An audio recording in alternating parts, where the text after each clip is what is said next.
The just war tradition is, at its core, simply the way that we can talk morally about war. And the very notion, I think, for some people about talking morally about war is a bit anathema. General Sherman had the famous evocative quote during the Civil War that war is hell.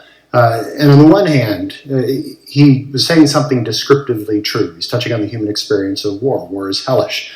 War is not the way things ought to be. We ought to experience it as a break from everyday life, from what makes human beings happy. On the other hand, though, and not to be pedantic, war is not literally hell. And we know this, if for no other reason, then the best definition I know of hell is that hell is a place where God is known and he is not worshipped. War, however, is a realm of human experience in which God can be known. And if he can be known there, he can be worshipped there. And if he can be known and worshipped there, then war can be a part of the human moral experience. We can talk about war morally. We can talk about war as a vocation that is open to Christians, because war can be a place where God is known. The just war tradition has historically been broken into two primary categories. In recent times, a third has been added. The three categories are these. They all have fancy Latin names. The first is the jus ad bellum. This translates loosely to, when is it right to fight? The second category is the jus in bello. This can be translated as, how do you rightly fight that war that's right to fight? And then the third category is the jus post bellum. It carries the recognition that we ought to be thinking all the way before, through, and after conflict about where is all of this supposed to lead? How do we bring justice after everything's been broken? How do we make things right? The origins of just war tradition go all the way back to the classical age. When Aristotle began talking about politics, what he meant by politics are questions about what is it that we're talking about when we talk about the good life or the good society. And then hard on the heels of that is, what do you talk about, or how do you preserve the good society and the good life in moments of human conflict? So up from Aristotle, up through Cicero, and then into the Christian tradition, starting with Ambrose and his work on what Christian love looks like, which set an important foundation for St. Augustine, who himself talks about just war in the terms of being what he called a kind harshness or benevolent harshness. What he meant by this is that there are times in human conflict when conflict has to take place because people have reached an impasse. And that conflict could be anything from a harsh word all the way to the extreme of open violence. But Augustine understood that there are times when the most loving thing you can do for someone is to restrain them from doing the evil things that they're doing. Up from Augustine's disquisition on love into Thomas Aquinas. Thomas Aquinas is important because he was the first who really began to codify or build a systematic framework for thinking about war. You see it in Augustine, you see it in the Greeks, but it's latent. You have to hunt for it, you have to pull it out. Thomas Aquinas finally began to codify it. Imperfectly, but it's there.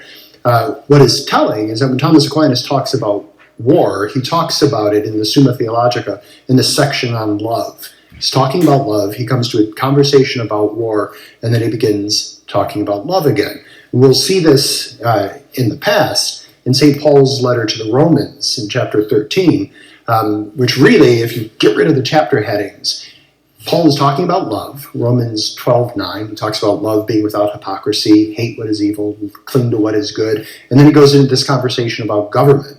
And then after that conversation about government and the use of the sword, he goes back to talking about enemy love.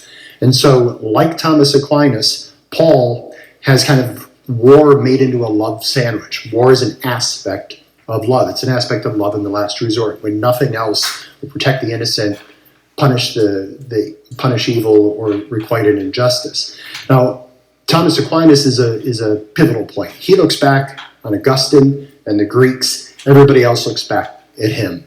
You move from Thomas Aquinas into the Neo-Scholastics, the Spaniards, Vittoria, Suarez. They begin bringing just war conversations into conversations that begin to interact with international law and the law of armed conflict. This goes up through Martin Luther, who's famous for asking the rhetorical question of whether even soldiers can be saved. And it goes into a conversation of what soldiering looks like and whether or not this can be a divine vocation.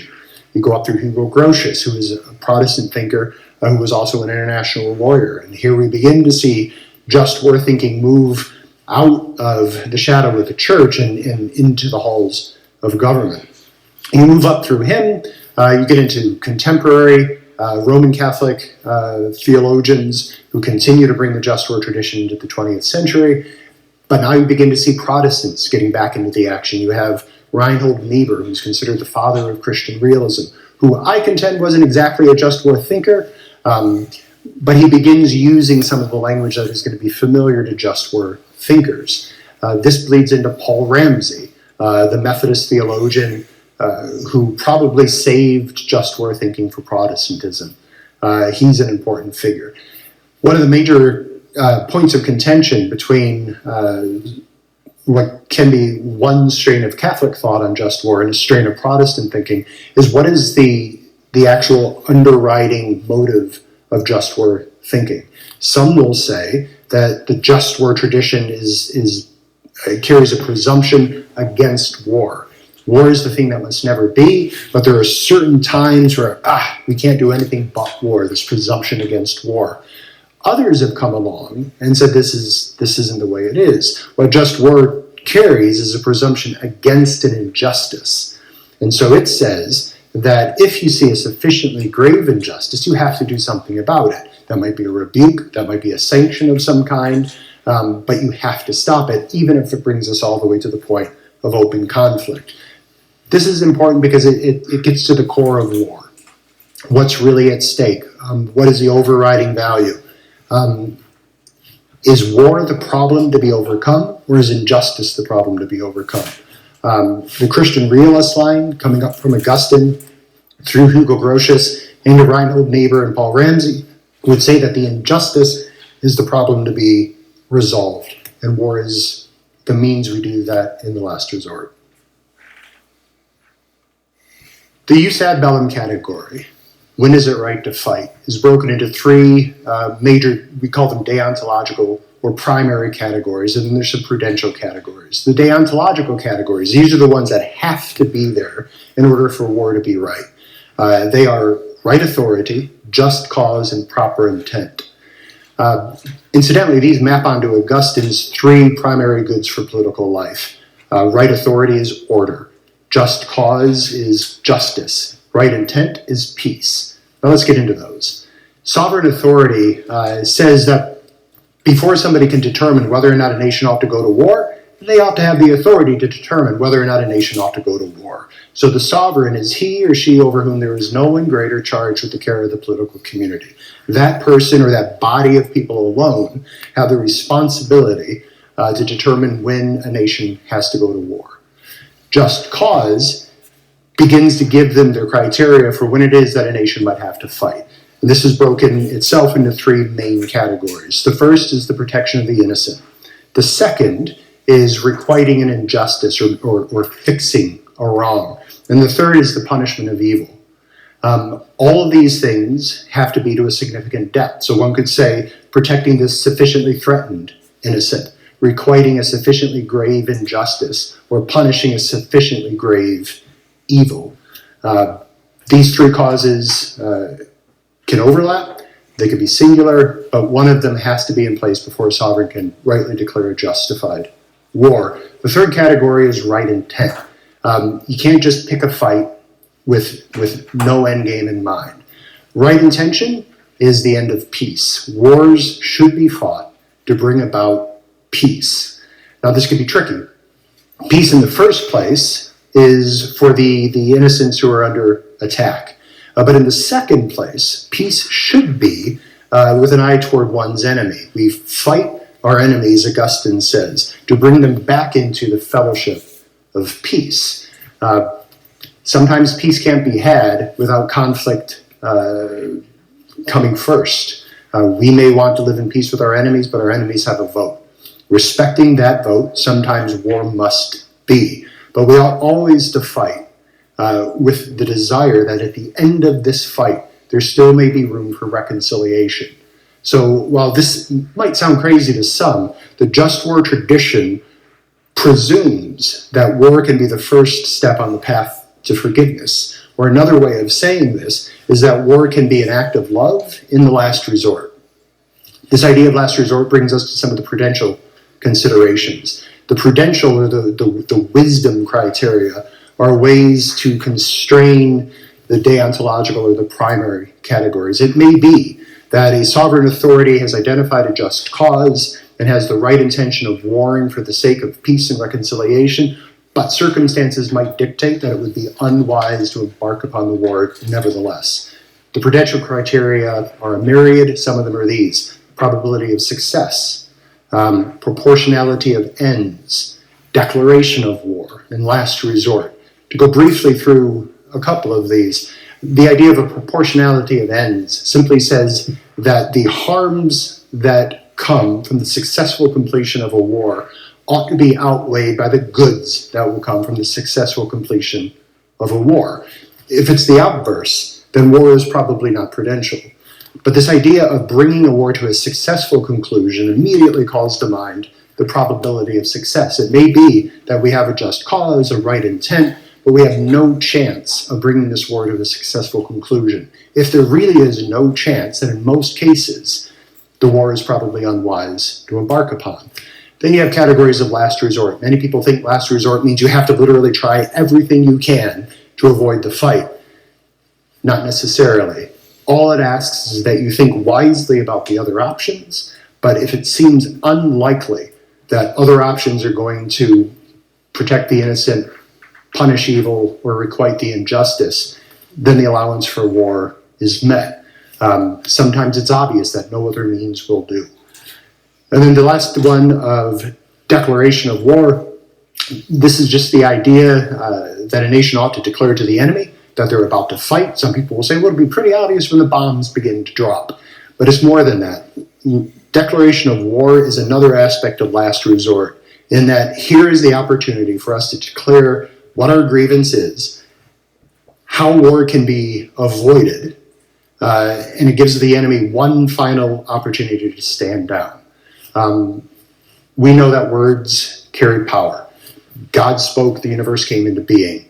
A man and a woman can look at each other and say, I do. A new reality is formed. When one declares war, a new reality has come forward. Now we can do, with moral permission, things that in other circumstances we could never do. That is the jus ad bellum, the deontological, and the prudential categories. The in bello, or the jus in bello criteria. How do you rightly fight that fight that's right to fight? Traditionally, there are two categories within Christian conversations about just war, but there's another one in the more international law discussion of just war. And I like to add one of those components into the Christian conversation. And that first component, then, is military necessity. On the surface, this is obvious. You shouldn't do something in a fight unless it's militarily necessary. If it's not necessary, don't do it. War is destructive enough without adding in things that don't need to be there. But military necessity is a little bit more than just that. It has in mind stewardship. Because war is destructive of both property and lives, we ought to steward our resources carefully. We only send our men and increasingly our women into battle when necessity dictates. This is to say that we might spend the lives of our war fighters, but we ought never to waste them. This also says that when you unleash the hounds of war, things break, infrastructures get destroyed, cities are damaged, homes are knocked down. You should only do these sorts of things when, in the context of the war, it's necessary. How do you know whether or not it's necessary? The idea of military necessity is aimed at the successful completion of a war. It's aimed at victory. If these things are essential for bringing about a victory, then they are militarily necessary. Now, there's a constraint to that. It's not just anything you want to do to bring about victory. The side constraints to military necessity are discrimination and proportionality. Discrimination, fairly straightforward. It simply says only those who mean you harm can be harmed themselves. This gets tricky, and especially in modern war, when you have civilians working in munitions factories, when it's sometimes hard to tell who is a fighter and who is not, as it is an insurgency. In Iraq and Afghanistan, the insurgents would clothe themselves with children. They would fire from civilian homes or from mosques. The questions of discrimination become incredibly difficult. But one must do what they can to discriminate those who can be harmed from those who mustn't be harmed. The second category is proportionality. And like a proportionality of ends in the jus ad bellum criteria, this is simply saying that the things you do ought to lead to a greater amount of good than a greater amount of harm. But this can get tricky. This isn't an effort to simply look at one particular battlefield action. When one thinks about proportionality, you have to see a sequence of events all leading together toward a whole. A particular battle leads to other battles group together to form a campaign, different campaigns come together to form the war. So it might seem that a particular battlefield action, taking out that building, would be disproportionate because of the civilians that would be harmed in doing it. But maybe you recognize that that particular building is an important enemy asset, and taking that out leads to other good effects down the line. So it may, in the longer view, be proportionate. Another way of saying all this is that proportionality has to look in two different directions. You have to ask yourself, what are the harms versus goods that will come from doing this particular activity, as well as what are the harms and goods that will come from not doing this particular activity. Proportionality is a very robust category. It requires prudence and careful thought, but it's essential to make sure that war is fought as justly as it can be fought. All right, there's one more criteria, jus post bellum, or justice after war, that has in recent times been added to the just war criteria. Now, some will say that the jus post bellum is already presumed in the criteria of right intention in the jus ad bellum, or when is it right to go to war. And you'll recall that the right intent criteria is that our intention in war should always be peace or reconciliation with the enemy, or simply rescuing the innocent and bringing them to a post-conflict status of security and peace. Recent times should tell us, though, that more attention has to be given to a jus post bellum train of thought. What is it that we're looking for when the fighting ends and the smoke is cleared? It's too much to say that we're looking for the fullness of peace. We should know this.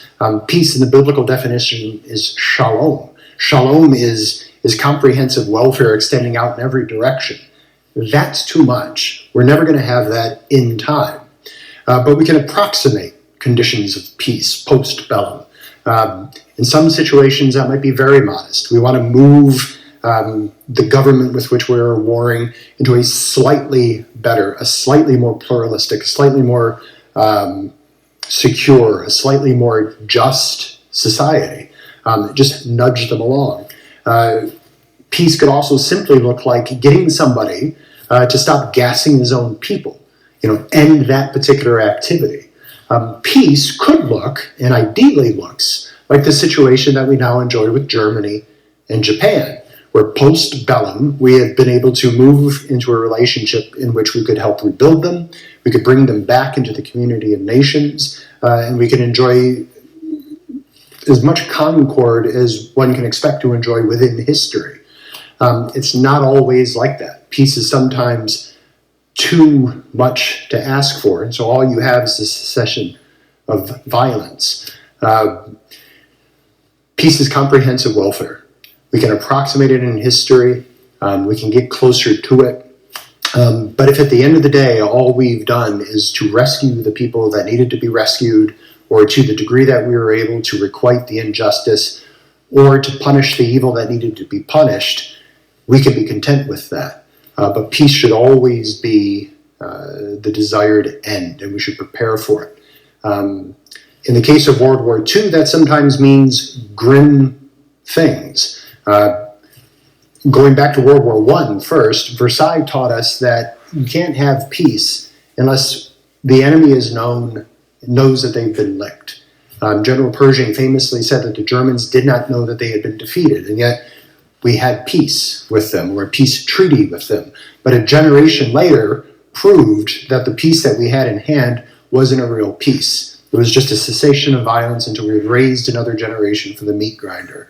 I think there's a straight road between Versailles and, let's say, the attack on Hiroshima, where we felt that the Japanese military needed to be soundly defeated, to know they've been licked, to then be given the permission to feel that they could stand down, and that real peace could potentially ensue. To look at the relationship we now have with Japan suggests that even such grim activities can lead to a real kind of peace. But sometimes the route through peace is through the grim activity of war. Why is it important to talk about the morality of war? One of the reasons is Christians are very often confused, and rightly so, understandably so, about human conflict to the point of using lethal force. I'm very often asked, how can someone condone killing somebody made in the image of God? My only answer to that is I wouldn't. Unless the real question, what are you supposed to do when one image of God is kicking in the face of another image of God and won't stop? What do you do then? We know as Christians that we have to love both the enemy neighbor and the neighbor under a soul. But we know that in certain moments we can't love both in exactly the same way, in exactly the same moment. But we have to love both. The fact that you sometimes have to bring war to one of them ought to be a confusing, emotional, morally burdensome prospect. And as it turns out, it is. VA clinicians working with combat veterans from the Vietnam War began to recognize and work on post-traumatic stress disorder patients a separate subcategory of some kind of trauma that was being experienced out of combat. Post-traumatic stress disorder, or PTSD, as you might know, manifests out of life-threat scenarios, and the symptoms are things like paranoia and hypervigilance. But some VA clinicians were beginning to see PTSD patients with a different set of symptoms.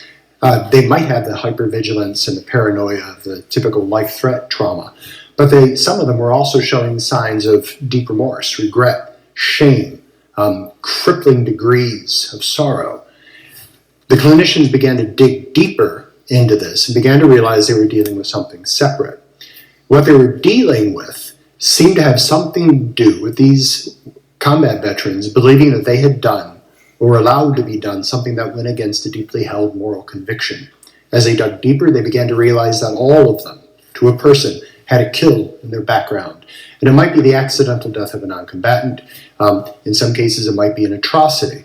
But in other cases, it was a lawful kill of a legal enemy combatant under the laws of war and the auspices of the just war tradition.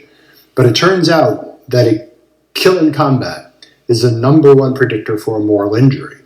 And a moral injury is the number one predictor for combat veteran suicide. So a line could be drawn from having killed in combat, whether an atrocity, whether an accidental killing, or whether a lawful killing. A direct line could be drawn from that killing to combat veteran suicide. And this has come to be called a moral injury. It's a psychic trauma that comes from doing or allowing to be done something that goes against a deeply held moral norm. Now the problem is the just war tradition is built upon the assumption that killing comes in different kinds. Some of it you never do. Murder. It's the end of the conversation, full stop, don't do it. Other kinds of killing, accidents, are essentially morally neutral. It may be that you're culpable to some degree, that you ought to have known better, or you ought to have been more careful, but essentially it's morally neutral. But the just war tradition is predicated upon the assumption that certain kinds of killing are morally permitted, and maybe even morally obligatory. And if that's the case, then how can it be that having killed in combat leads to something like a moral injury when you have done nothing actually wrong? I think this points to deep confusion within even the Christian tradition about things like killing, the use of force, the place of violence in human conflict, and so on. This isn't to suggest that killing in combat should be an easy thing, but it is to suggest that it doesn't have to be morally crippling. Now, we don't want our war fighters to go into combat and feel no grief at all over the difficult business of bringing conflict to other human beings. But maybe we can say that what warfighters ought to experience is something more akin to a moral bruise. Now, a bruise is an impact trauma. It comes from some sort of harm, and it hurts, but it's not crippling to the degree of a permanent injury. So you can make a distinction between a moral bruise, which might come from the recognition of the grief that always to attend war. But grief is not guilt, and so a moral bruise need not lead to a moral injury. We could say that our war fighters can walk the morally bruising arena of combat, but if their mind has been well formed by Christian theology and the just war tradition, then that moral bruise need not become a permanent moral injury.